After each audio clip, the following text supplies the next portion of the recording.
السلام علیکم ناظرین، welcome to R S knowledge. تو دوستوں، آر ایس نالج کی ٹیم کی طرف سے آپ کو 76ویں آزادی مبارک ہو۔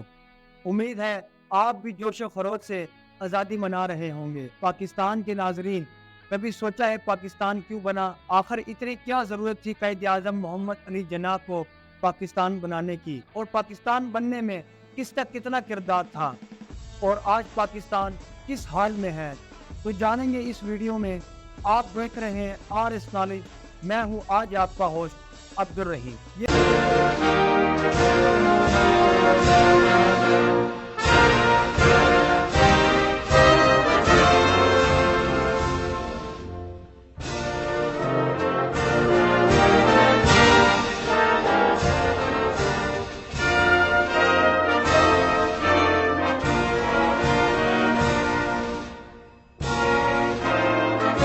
تاریخ تھی 13 اگست 1947 کی۔ آج سے تقریباً 76 سال پہلے چاروں طرف گہما گہمی کا ماحول تھا۔ ایک طرف لوگوں کے اندر آزادی کو لے کر بے چینی بڑھ رہی تھی اور دوسری طرف بر صغیر دو حصوں میں تقسیم ہونے والا تھا۔ رات کے تقریباً 9 بج رہے تھے۔ بجلی کی گڑگڑاہٹ کے ساتھ زبردست بارش ہو رہی تھی۔ بر صغیر کی آخری وائسرائے لارڈ ماؤنٹ بیٹن کو 15 اگست کے دن بھارت اور پاکستان کو آزاد کرنا تھا، لیکن لارڈ ماؤنٹ بیٹن نے 13 اگست کی رات 11 بجے بر صغیر کے مسلمانوں کے رہنماؤں کو بلایا گیا، پاکستان کے بر صغیر سے علیحدہ کرتے ہوئے آزاد کر دیا۔ پاکستان کے ریڈیو اسٹیشن ٹھیک 11:30 پر اعلان کرتے ہیں کہ یہ آل انڈیا ریڈیو ہے، جبکہ پوری قوم مسلم اسلامی جمہوریہ پاکستان کا نام سننے کے لیے بے چین تھی۔ گلی محلوں میں لڑائیاں اور قتل عام جاری تھا۔ 13 اگست 1947 کی رات ٹھیک 11:50 پر یہ ایک ریڈیو سے آواز آتی ہے، السلام علیکم، یہ ریڈیو پاکستان ہے۔ 13 اگست 1947 یہ آل انڈیا ریڈیو لاہور ہے، آپ ہمارے اگلے اعلان کا انتظار کیجیے۔ 14 اگست 1947 یہ ریڈیو پاکستان لاہور ہے، آپ کو پاکستان مبارک۔ 14 اگست شروع ہو چکی تھی اور پاکستان آزاد ہو چکا تھا۔ یہ خبر ہندوؤں کے رہنماؤں پر قہر بن کر ٹوٹی، کیونکہ پاکستان کو بھارت سے پہلے آزاد کر دیا گیا۔ 14 اگست کی رات فساد عروج پر پہنچ گئے، سب ایک دوسرے کے گلے کاٹنے پر لگے تھے، خنجر زنی جاری تھی، تیزاب کی بوتلیں بھر بھر کر ایک دوسرے پر پھینک رہے تھے، مسلمانوں کے گھر جلائے جا رہے تھے اور کچھ مسلمانوں کو تو گھروں کے اندر زندہ جلا دیا گیا۔ پاکستان آنے والے پیدل لوگوں کے قافلوں اور ٹرین میں آنے والے لوگ راستے میں روک روک کر گروہ در گروہ قتل کیا جا رہا تھا۔ پاکستان اپنی سرزمین کی طرف ہجرت کی کوشش میں تھے۔ یہ کوشش لاکھوں مسلمانوں کے قتل کا باعث بنی۔ افراتفری اور بھیڑ میں نہ جانے کتنوں نے اپنے بچوں کو کھو دیا، کتنے لوگوں نے اپنے بوڑھے ماں باپ کو کھو دیا، نہ جانے کتنے بچوں کے سامنے، ان کے ماں باپ کے سامنے قتل کر دیا گیا، حتیٰ کہ لاکھوں مسلمان ایک رات میں قتل کر دیے گئے۔ 14 اگست کی وہ ایک رات آزادی کے ان 76 سالوں پر بھاری ہے۔ جب مسلمان سوئے تو ایک غلام ملک میں تھے، اور جب سو کر اٹھے ایک آزاد ملک میں تھے۔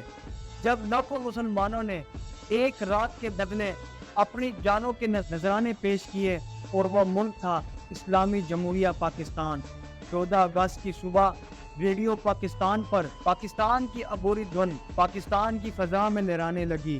یہ دھن پاکستان کے عظیم نغمہ نواز خورشید انور نے بنائی تھی۔ پاکستان کی زمین پر پہلے سے رہنے والے لوگ ریڈیو کے گرد جمع تھے اور خوشی سے جھوم رہے تھے۔ وہیں دوسری طرف بھارت سے ہجرت کر کے آنے والے مسلمانوں کی ٹرین لاہور کے ریلوے اسٹیشن پر جب آ کر رکی تو ٹرین کے ڈبے مسلمان کی لاشوں سے بھرے ہوئے ملتے ہیں، لیکن مسلمان اس کی خاطر اپنی قربانی ایسے دے رہے تھے جیسے عید کے موقع پر جانور کو قربان کیا جاتا ہے۔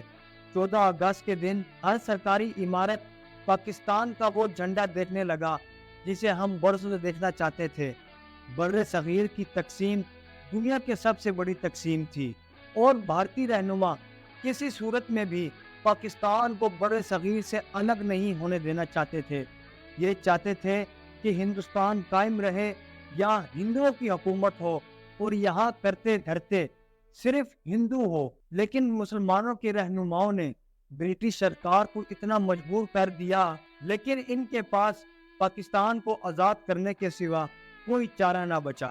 حالانکہ برطانوی ہندوستان کو آزاد کرنے کا پلان کئی سال پہلے بن چکا تھا۔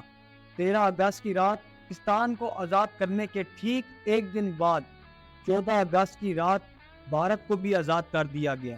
بھارت اپنی آزادی کا جتنا جشن منا رہا تھا، اس سے زیادہ غم سے پاکستان سے الگ ہونے کا تھا، کیونکہ ہندوستان کے مطابق اس نے اپنا 7,96,096 اسکوائر کلومیٹر پاکستان کے روپ میں کھو دیا۔ کروڑوں لوگ بھارت سے الگ ہو کر پاکستان آ گئے تھے۔ ہندوستان کی معیشت اب 2 حصوں میں تقسیم ہو چکی تھی، لیکن یہ ہندو لوگ یہ نہیں جانتے تھے کہ پاکستان مسلمانوں کا حق تھا، آزادی مسلمانوں کا حق تھا، جس کی خاطر لاکھوں مسلمانوں نے قربانیاں دی، اور انہی قربانیوں کی بدولت آج مسلمان آزاد ہے۔ فرداً انگریزوں نے بھی مسلمان اور ہندوؤں پر ہر وہ ظلم کیے جو کر سکتے تھے، لیکن اس کے باوجود انہی براتیوں کی طرح پاکستان اور انڈیا سے واپس برطانیہ بھیج دیا گیا، جہاں 1500 برٹش لوگ پہلی ٹیم 17 اگست 1947 کے دن اپنے ملک برطانیہ واپس پہنچی، اور آخری ٹیم ایک سال بعد 27 اگست 1948 کے دن نکلی، اور جب ان کو رخصت کیا گیا تو پورے بینڈ باجے کے ساتھ کیا گیا۔ تو دوستوں، یہ تھی ہماری آزادی کی پوری کہانی، وہ آزادی جس کی خاطر مسلمانوں نے اپنے اور گھر کو چھوڑ کر، آزادی کی جس کی خاطر ماؤں نے اپنے جوان بچوں، بہنوں نے اپنے بھائیوں، عورتوں نے اپنے شوہر اور بچوں نے اپنے ماں باپ کو کھو دیا، جس آزاد ملک کی خاطر مسلم رہنما اپنی آخری سانس تک لڑتے رہے، کیا وہ ملک ہم بنا پائے ہیں؟ تو ناظرین، یہ تھی بر صغیر تقسیم ہونے کی کہانی۔ تو امید ہے آپ کو اس ویڈیو سے کافی کچھ سمجھ آ گیا ہوگا کہ پاکستان کے مسلمانوں کی کتنی قربانیاں دی گئی ہیں۔ تو ناظرین، یہ تھی پاکستان آزاد ہونے کی کہانی۔ ناظرین، جو پاکستان جس نام پر آزاد کیا گیا، جو سوچ علامہ اقبال کی اور قائد اعظم محمد علی جناح کی تھی، کیا آج ہم اس پر پورا اترے ہیں؟ Absolutely not. تو ناظرین، چینل کو لائک اور سبسکرائب کر دیں۔ اگلی ویڈیو کے لیے دیں مجھے اجازت۔ پاکستان زندہ باد۔